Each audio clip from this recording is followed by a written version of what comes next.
Hola amigos, en este video hablaremos sobre la ley de derecho de autor.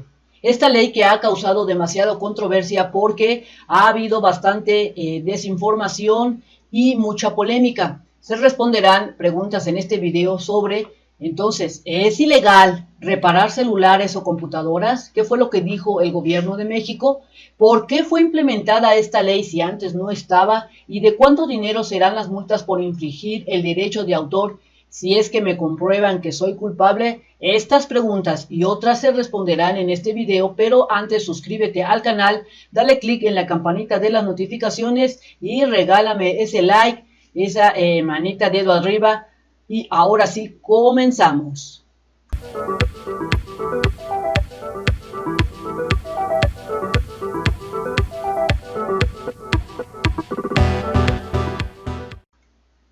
Resulta que Ricardo Aranda, que viene siendo el director general de Disciplina de Comercio Internacional de la Secretaría de Economía, pues tuvieron una charla en donde explicaron en qué consistía esta ley de derecho de autor.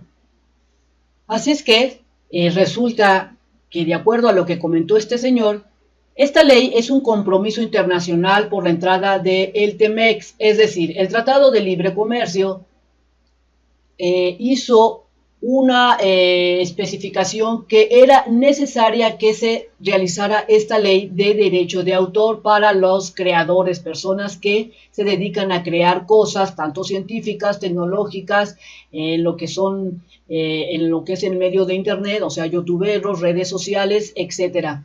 Así es que esta ley promueve la protección de derechos de autor en el entorno digital, así como en otras áreas, que obedece a la implementación de compromisos internacionales de México.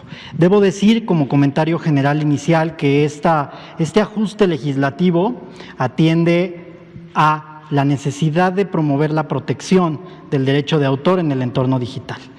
Entonces, ¿por qué implementar esta ley si antes no se contemplaba como indispensable y por qué ahora sí? Estas medidas que implementan la Ley Federal del Derecho de Autor, que reforman la Ley Federal del Derecho de Autor, implementan compromisos internacionales de México. Desde principios de este siglo, por ahí del año 2002, México se había adherido a dos tratados, al Tratado de la OMPI, de la Organización Mundial de la Propiedad Intelectual, sobre derecho de autor, y al Tratado de la OMPI sobre interpretación o ejecución y fonogramas. Esos tratados implicaban la adopción de medidas tecnológicas de protección e información sobre gestión de derechos. Por alguna razón no se habían implementado. El TEMEC viene y también los implementa. El TEMEC viene y ayuda a empujar esta implementación de los tratados de la OMPI sobre Internet. Entonces, esos son elementos importantes que hay que considerar para tener una clara idea de la actualización, del tamaño de la actualización que implica esta reforma. Todavía falta a esta ley de derecho de autor determinar leyes secundarias o más precisas. Resulta que la primera parte de esta ley de derecho de autor ya está establecida, pero todavía falta meterle o anexarle leyes secundarias para cubrir estos espacios legales en donde pudiera malinterpretarse y hacer mal uso de esta ley. El hecho de que uno vaya a componer su celular, a reparar su celular, no va a ser objeto de una sanción por virtud de esta reforma a la Ley Federal del Derecho de Autor. Y estos detalles quedarán claramente reflejados también a través de una reforma al reglamento de la Ley Federal del Derecho de Autor. Esto quiere decir que ya tenemos la nueva ley, la actualización de la ley. Ahora hay que llevarlo al detalle del reglamento. En la preparación de ese detalle es que habrá un involucramiento de los interesados y deberán manifestar sus puntos de vista respecto a cómo tomará forma este nuevo sistema. ¿A quién protege esta ley específicamente? Resulta que esta ley fue creada para proteger todo lo que es el entorno que realizan los creadores, ya sea que tú tengas una página de internet o seas un youtubero que te dedicas a crear contenido en las redes sociales, o también protege a los creadores de tecnología científica o tecnológica, o escritores o músicos, a todas aquellas personas que se dedican a crear cosas que no existen prácticamente. Yo lo que les quiero platicar es cómo lo percibimos. Nosotros lo percibimos como un seguro o una capa de protección que los creadores ponen a sus obras sin estar obligados a ello. Es decir, deciden invertir para proteger sus obras, con el fin de evitar un uso no autorizado de las mismas. Así, son estos creadores los que les dan las llaves, si me permiten la analogía, a quien ellos decidan y por los medios que ellos decidan para poder tener acceso a sus obras. Quizá entendemos por qué, o las medidas tecnológicas de protección nos ayudan a entender por qué, por ejemplo, cuando bajamos un libro de internet para consultarlo, no podemos sacarle copias o no lo podemos distribuir.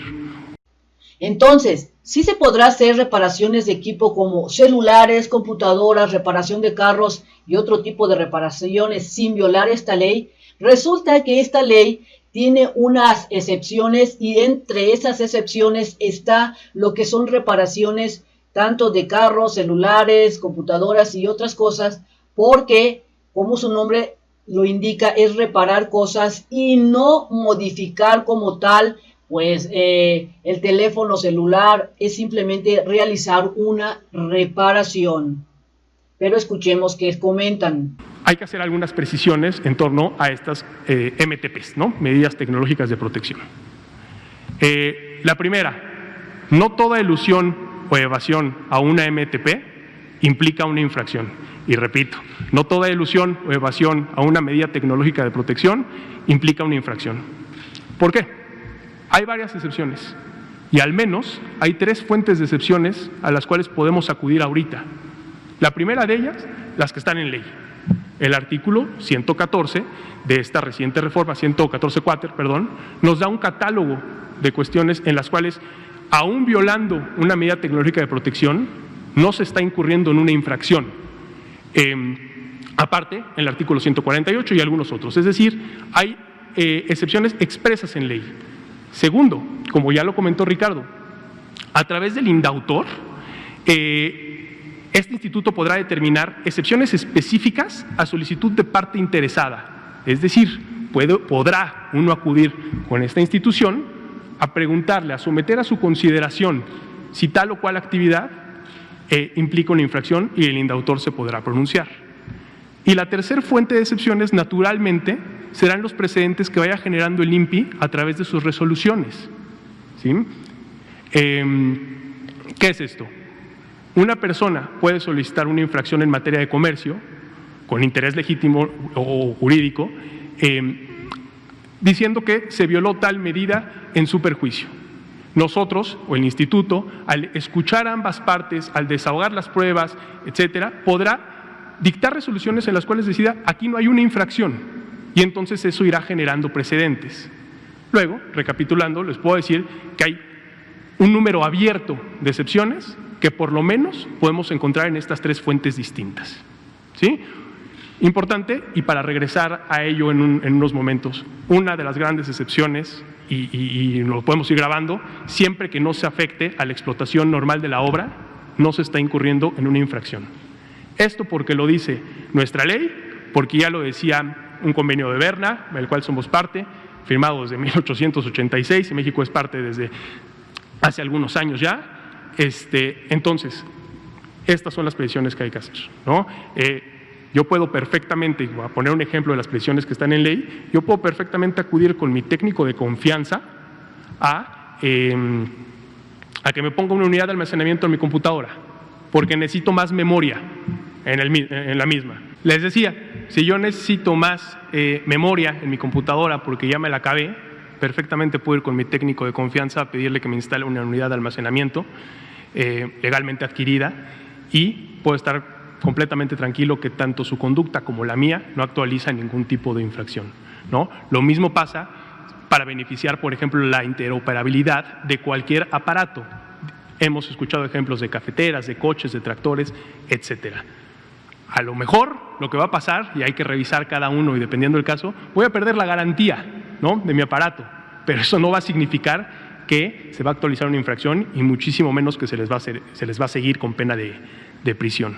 Solo con un juicio se harán infracciones a personas que se compruebe el delito de derecho de autor. Es decir, si a ti te culpan, como por algún caso de que tú infringiste algo, alguna copia o cualquier cosa sobre lo que es el derecho de autor, tendrás un juicio para comprobar o que la otra persona compruebe que efectivamente tú infringiste en lo que es el derecho de autor. De lo contrario, tú podrás seguir teniendo lo que, si te bajaron una página de internet o alguna información, si tú compruebas que fue ilegal, tú seguirás con tu vida normal. La autoridad únicamente puede infraccionar a una persona después de haber agotado un procedimiento administrativo seguido en forma de juicio. Es decir, no es posible el escenario en el que llegue una autoridad a decirle a tal persona, te multo, como si se tratara, por ejemplo, de una infracción de tránsito, ¿no? Aquí se tienen que seguir las formalidades de un procedimiento seguido en forma de juicio. Para que una persona pueda ser acreedora a una multa, primero tuvo que haber sido oída y vencida en este procedimiento en forma de juicio. Es decir, se tuvieron que haber agotado los procedimientos, los elementos esenciales de un procedimiento. Tuvo que haber sido escuchada, tuvo que haber tenido la oportunidad de probar, tuvo que haber tenido la oportunidad de alegar y, en todo caso, de recurrir la resolución que es adversa a sus intereses. Entonces, siempre el instituto tiene la obligación y la convicción, naturalmente, de escuchar a ambas partes, de hacerlo de manera responsable y de emitir una resolución debidamente fundada y motivada por la cual se decide si se actualiza o no se actualiza una infracción. Si alguien miente a la hora del juicio o rendir su declaración por concepto de alguna falta en el derecho de autor, ¿de cuánto podría ser la multa monetaria a la que se haría acreedora? Así como si te resulta que eres culpable, ¿de cuánto sería el dinero que se tendría que pagar, ya sea que mientas por querer poner en problemas a una persona y te cachan por mentiroso, así como de cuánto sería la multa si resultas culpable? Si alguien, haciéndose valer de este sistema, miente, presenta declaraciones falsas en un aviso para provocar que se retire un contenido o en un contraaviso para provocar que ese contenido se restaure, entonces puede hacer de acreedor de multas desde 1,000 hasta 20,000 UMAS, ¿no? Unidades medidas de actualización. Bien, amigos, esto sería todo en este video. Espero te haya servido la información. Si es así, compártela con tus amigos, familiares y no olvides suscribirte al canal, darle clic en la campanita de las notificaciones y regalarme ese like. Ahora sí, nos vemos bien prontito en el próximo videito. Bye bye.